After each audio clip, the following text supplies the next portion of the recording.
Hello there. It's Friday. It's been a week since I've done my last video, and the room is basically finished, so I'm going to show it to you. So here we go. I'm kind of really excited.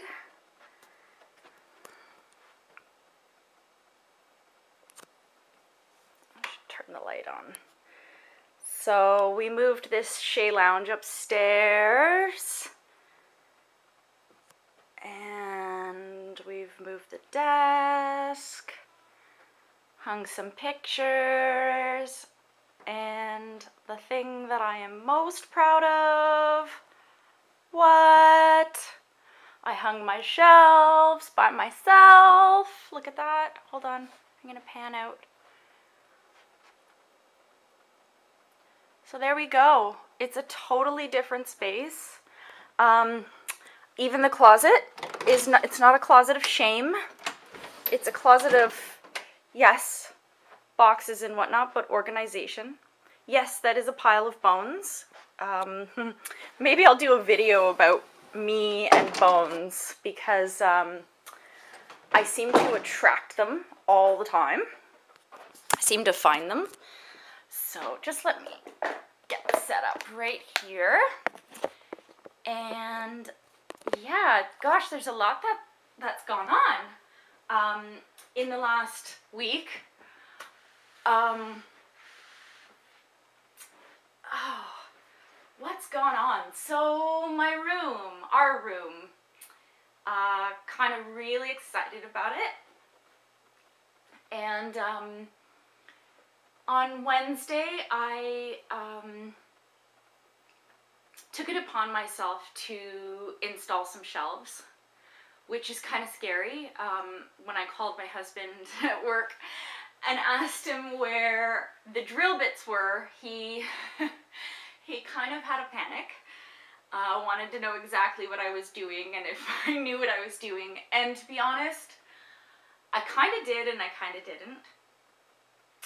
I know what the steps are to properly hang a shelf.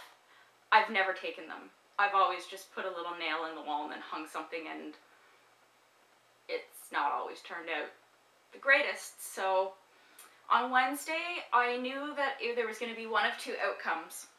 Either I was going to be successful, or my husband was going to come home to a frustrated, upset, stressed out wife who needs to go to Home Depot so she can put new paint and patch the walls up. However, I didn't. It took me about, my husband said not to tell anybody how long it actually took me, but I don't care. It actually took me about 4 hours to hang 2 shelves. To be fair to me, I made sure that I did it the right way. This is Charlie. The cats have been lulling me into bed today. They want me to go back to bed, and I think I'm going to listen to them because I'm actually really tired. So yeah, so I properly did these shelves. I anchored them properly, and they're balanced perfectly. Ah, Charlie. Hold on. Charlie.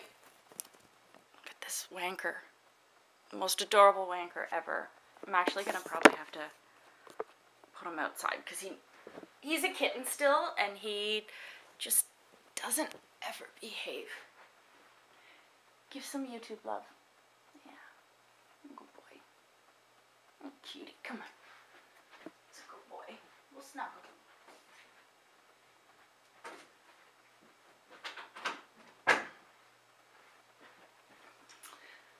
Okay, so the shelves went up.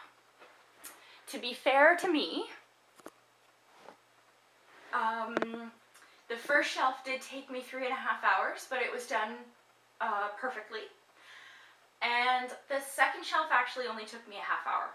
So here's to doing things the right way, even if it's the long way. I learned some really valuable lessons, and I'm even kind of interested in the languaging. Okay, there we go. I'm even interested in the languaging of anchored and balanced. Yeah, maybe I'm feeling that way.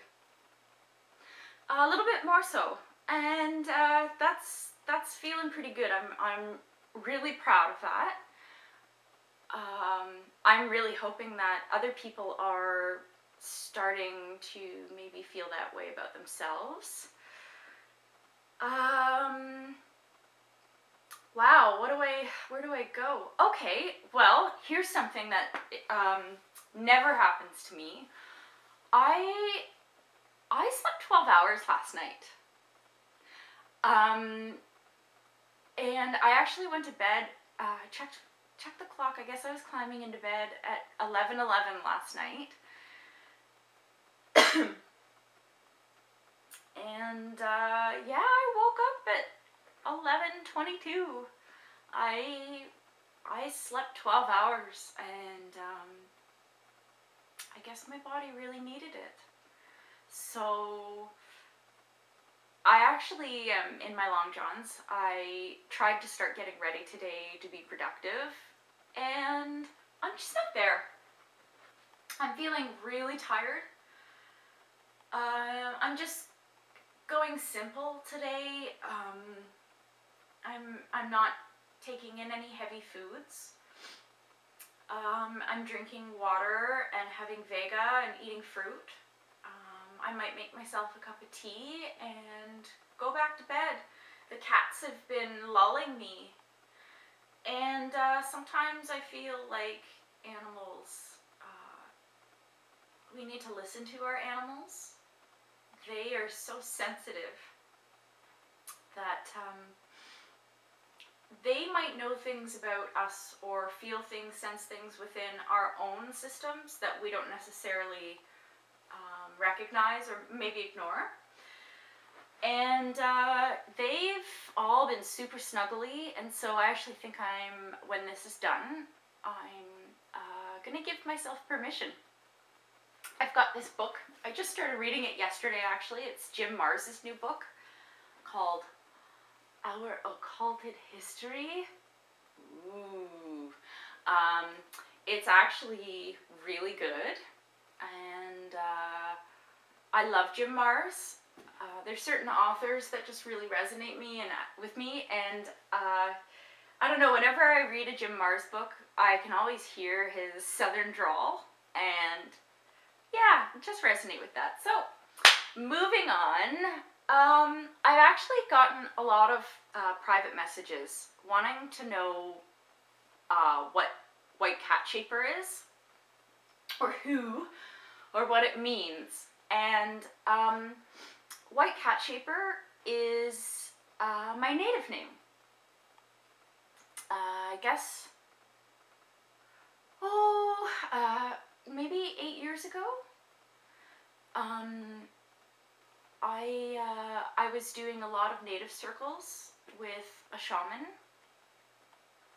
and I was blessed, and I was able to attend quite a few naming and color ceremonies, and my native name ended up being WhiteCatShaper, and the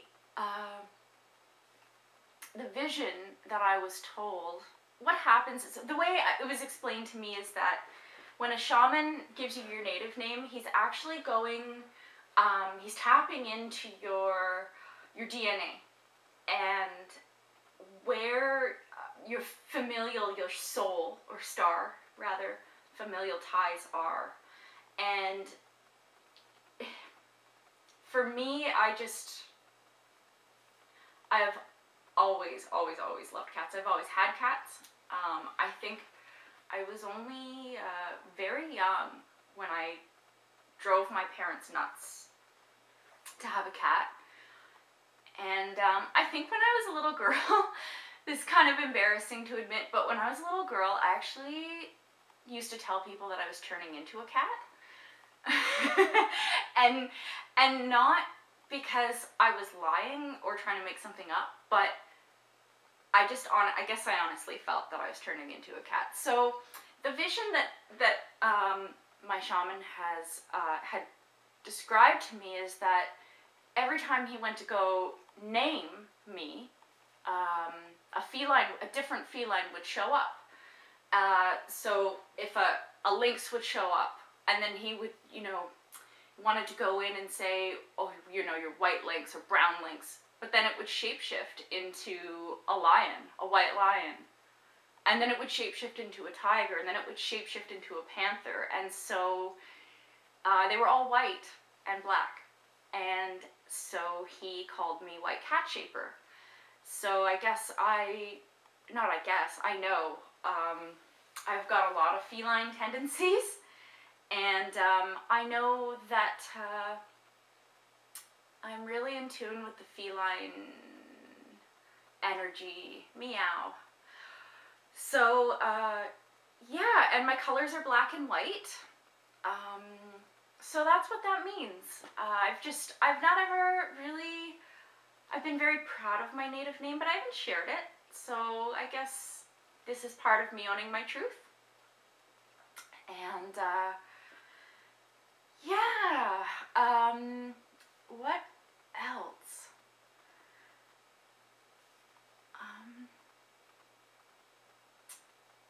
Well,